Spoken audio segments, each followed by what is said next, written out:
थाखाय मोनसे गोदान भिडिअ लाना फैदों बे भिडिअआ मानि थाखाय आरो नोंथांमोना नुगोन नै दा आङो हाइरडआव दङ माने बैयाव जोंनि मोनसे बे लामायानो जादों टिकेजुलि टु बाटासपुर थानाय लामा नोंथांमोना नायनो हागोन बेखौ आं मानि थाखाय खोन्थादों होनब्ला नोंथांमोना खोन्थानो सानदों बे हेलमेटआ आंनि गुमैनिसो आंनि हेलमेटआसो आरो आंनाव बाइक दङ आं बाइकखौ लादों आरो गासिबो आंनाव लेखाफोरबो दंजोबखायोमोन आरोना लेखाफोर थासेयावबो माने पुलिसा बेंनानै दं आरो जा इलेक्सननि थाखाय बिसोर लामायाव बेंनानै दङ बिसोर बुंदों आंजों मोजाङैनो रायज्लायनायालाय होमब्लाबो बिसोरनो नांगौ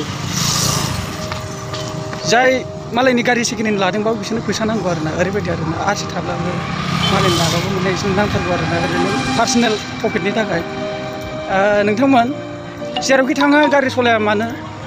जिखुनु टाउनफ्राव ओंखारब्ला हेलमेटखौ लाथार आरो जाखिनि लेखाफोर दं होनबाबो ला होमब्लाबो बिसोर लानाय जादों बिसोर माने गावसोरनि पकेटनि माबाखौ नायदों आरो दा बेनो मोनसे बाथ्राया बिसोरो सरकारनिफ्रायबो दरमा मोनो आरो जोंनिफ्रायबो आरो जों गैयैफोरनिफ्रायबो बिदिनो हरनानै जायो बिसोरो दा बिदिखौ फोरोंनांगोन आरो जों बेफोरबायदि लाजानाया जोंनि थाखाय मोजां नङा बेखायनो आं दा नोंथांमोननो ससे एडजास्ट होबाय आरो